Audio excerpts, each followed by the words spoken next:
I thought I would share a video of one of our days here that's leading up to the sale of our milking herd. Today is kind of a project day. Brittany and I are going to tackle several things to get the cows ready to go.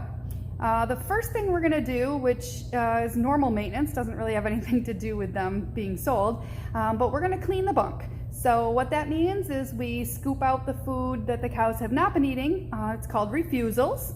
And we remove it from the barn. Dairy cows in particular really love to have fresh feed every single day.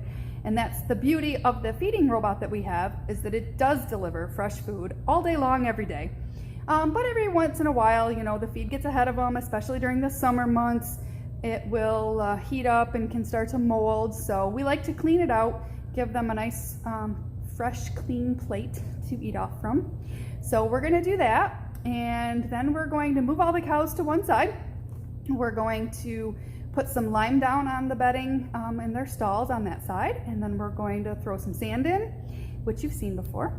And we're going to spray a disinfectant to really kill, you know, absolutely anything that could be in their environment. And then we're going to send the cows back through the foot bath. So they get that treatment today. And that should have them ready to go straight to the bunk to eat, where we will have the headlock set so that we will kind of lock them in their, they're like stanchions, lock them in their stanchions and their headlocks. And then we are going to do our little project to prep them for sale.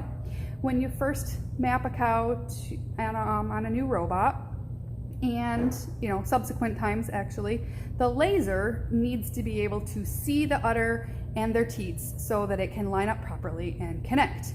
And cows grow these tiny little fine soft hairs on their udder, kind of a lot like what we have.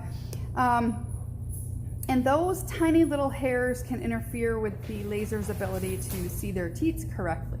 So we're going to do what's called singe the udders, which is a flame on the end of a long stick, and we just kind of run the soft flame under their udder, and it just burns off the little baby hairs.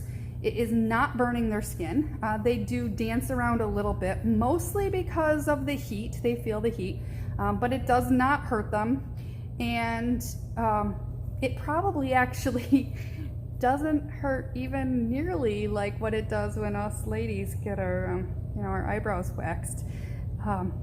That I think we feel more than what the cows feel having these little baby hairs burned off. So Brittany's gonna do that. The thing about that though that's awful is that it stinks, because it is burning hair. It smells terrible. So we try to go through as quickly as we can. It does have to be done a few times a year.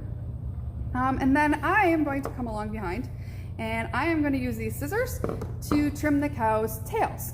We do not cut the tail itself, that is illegal. We just trim the bottom of the fluffy hair at the end, because that kind of hangs down behind their udder, and it will look like an extra teat to the laser, so that it may try and inadvertently connect to the tail instead of a teat. So we're going to trim those tails up nice and short so that it doesn't interfere with the laser. And by doing both of those things, we will have the cows in good shape to move to their new home and be successfully mapped easily by the new robots at the new farm. We're hoping that by doing this a few days in advance, it'll kind of help everybody's stress level, because it won't have to be happening to the cows as they're getting off the trailer in a brand new home and put in a brand new robot. So it's one less step that we're taking, you know, off of that day, just to try and make the transition easier and a touch less stressful for all the animals and all the humans, because we do want this to be, you know, smooth and successful transition for everyone involved. So, all right, let's get this done. It'll take us probably about 4 hours to knock this out. So we've got our work cut out for us. Let's go.